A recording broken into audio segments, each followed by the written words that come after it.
When I said that Tinubu's cabinet reshuffle is not for Nigerians to get better governance, many people argued. But then you now had the power outage in northern Nigeria. The blackout. I think it has gone on for over 9 days now. Add on top of that the reaction of northern leaders to Tinubu's tax reform. Another tax reform, which simply means increasing the taxes for increased number of people. So the northern people have reacted to that. But here's the connection between the power outage in the north, the blackout in the north, versus Tinubu's cabinet reshuffle. When Tinubu announced the cabinet reshuffle, sacked 5 ministers and appointed 7 new ones, redeployed about 10 others, his supporters and his spokespeople came out to say that it's because of poor performance of the ministers. And I remember coming out to say that no, it has nothing to do with the performance of the minister. In fact, somebody did an analysis and I agree with it 100%. The ministers that were sacked are ministers that did not have godfathers. And then I add on top of that, the ministers that were sacked were ministers that were stepping on toes. Yes, either the toes of religious leaders or the toes of the IMF and the World Bank, particularly with respect to Uju Kennedy Ohaneye. She was stepping on the toes of religious leaders and stepping on the toes of the IMF and World Bank leaders. Those were the two. Aside that, her intentions were in a right place. How do you have capacity building without empowerment? Knowing fully well what somebody like President Yoweri Museveni of Uganda said, that the IMF and World Bank, they are very quick to give loans to countries to do capacity building because that way they are able to trap the countries with such loans. And because it is capacity building, there is no real gains. The countries become unable to pay the loans. And of course, if you're not able to pay a loan, you become indebted. You are at the mercy of your creditors. But when you need loans, and it's the president of Uganda saying this now, when you need loan to develop, to industrialize, the IMF and the World Bank will not give you such loans. So, the former Minister of Women Affairs was actually also making this point. That what is the point of having capacity building without empowerment? And of course, he went to the United Nations, and after observing the activities that went on at UNGA 79, she came to the conclusion that it was a total waste of money. And boy or girl, was she right. Our entourage, our contingents, the whole team of people that went there, it was just a waste of money. That is capacity building according to IMF and World Bank terminologies. But how profitable is it? What did they bring back to us? The former Minister of Women Affairs was right. Absolutely nothing. So because she held these views, she was sacked. And don't get me wrong, it's not like if she was not sacked that something good was going to come out of the Tinubu administration. No. I'm just making this point to clarify the fact that it's the voice of Tinubu, but the hand of the IMF ruling us in this country. The voice of Tinubu, the face of Tinubu, but the hand of the IMF and the World Bank and the CIA. That's what is ruling us. And it's like that because Tinubu wants their continued support. He was only able to become president because of their support, not necessarily because of the votes from Nigerians. And if he is to continue beyond 2027, he needs their continued support. And that is why he's doing everything they want. And it's not me saying it, all his allies have said it.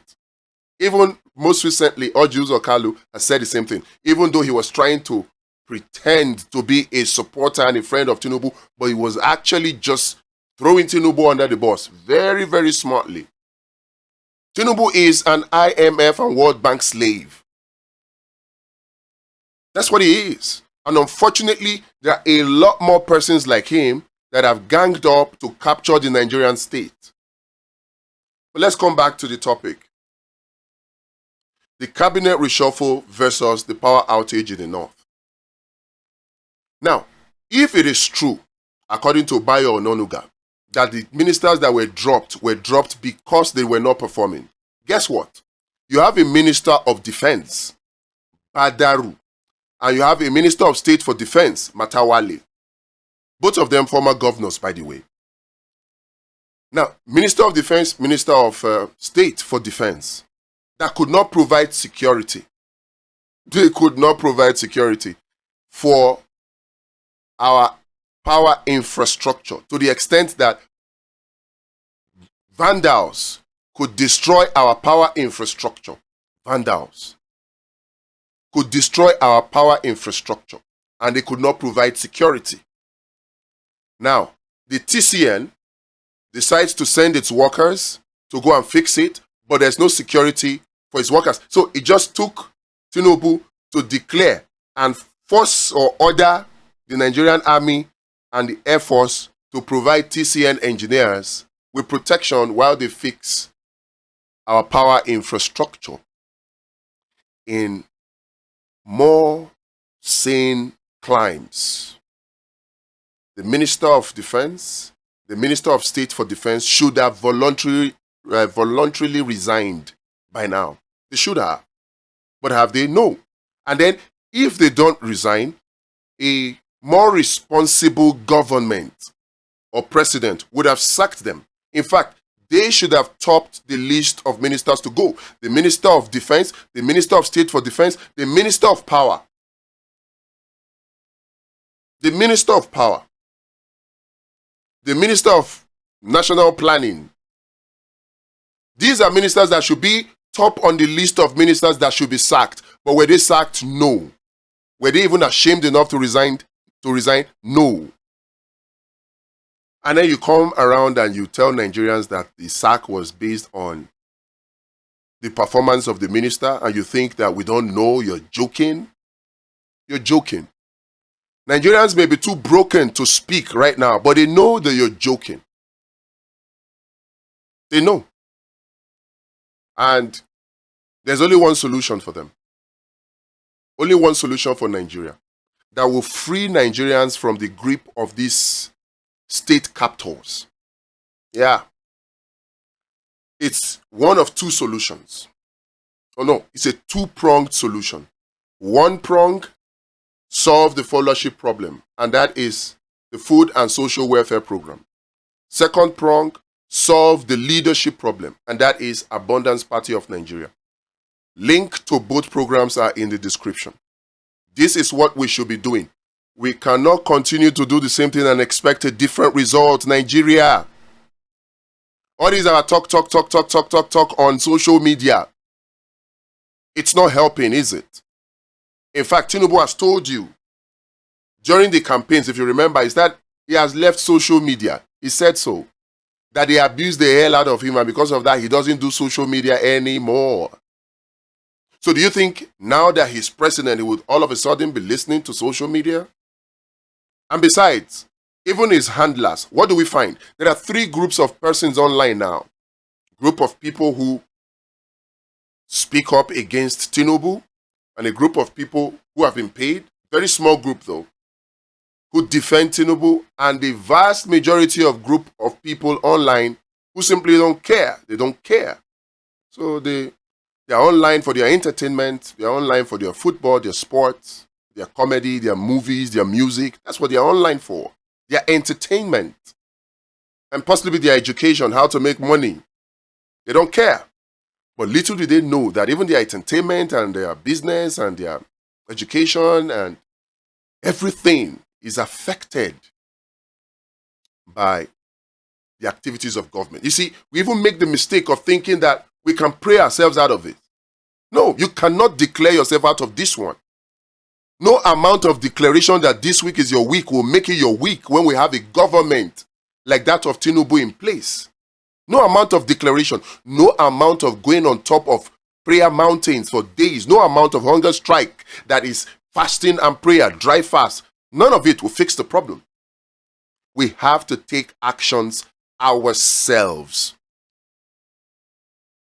Many people know that the Tinubu administration has failed.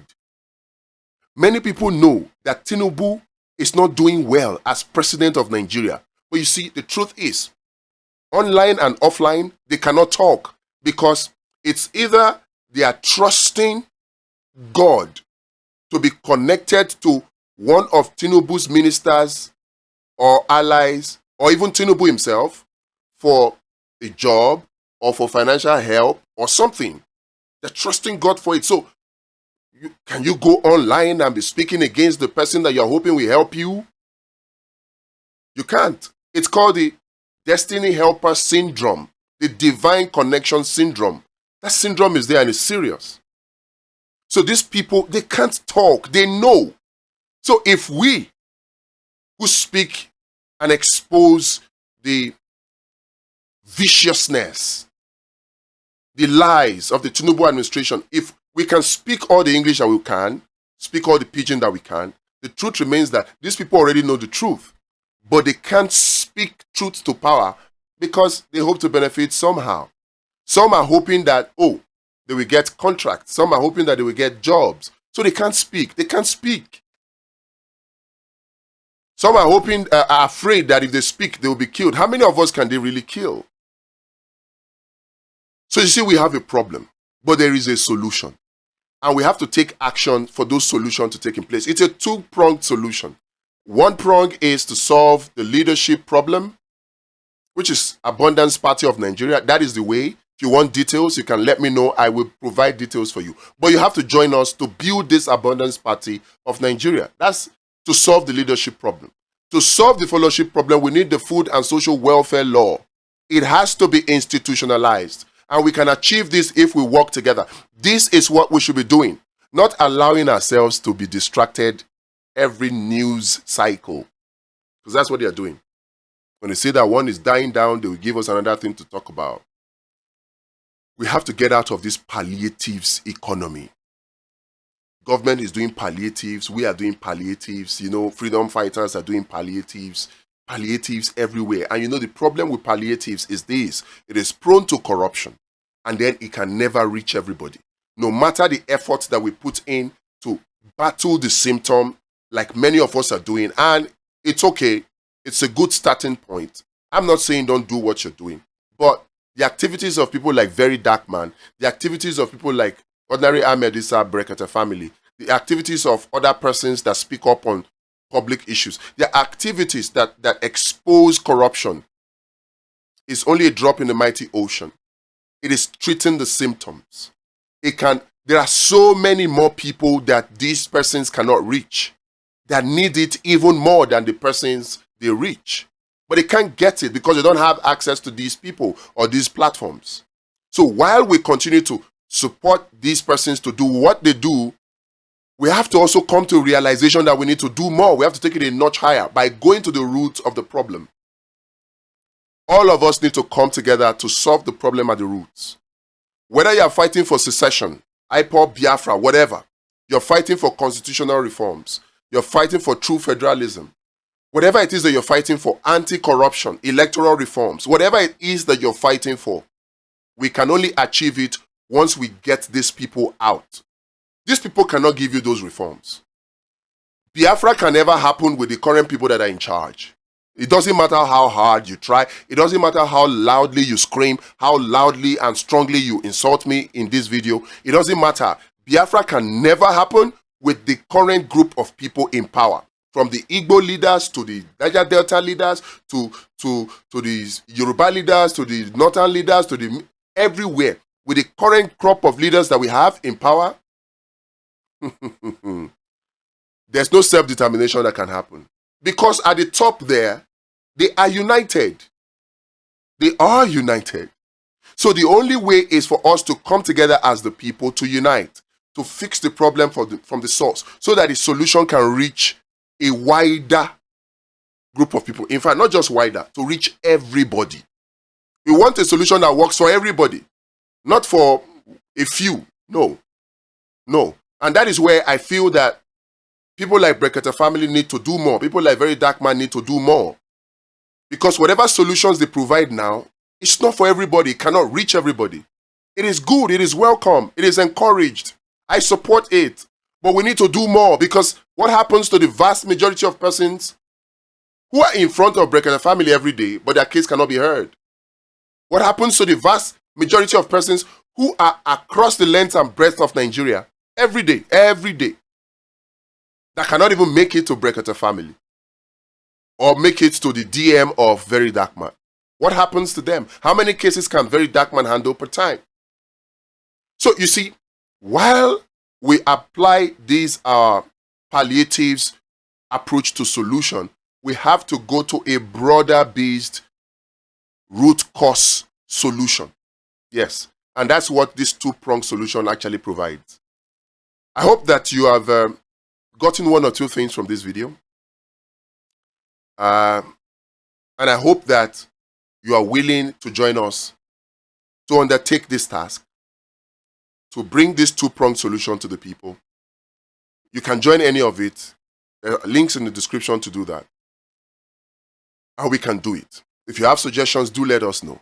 As time goes on, we will lay out all the plans that we have to save Nigeria from the hands of its state captors, both locally and internationally.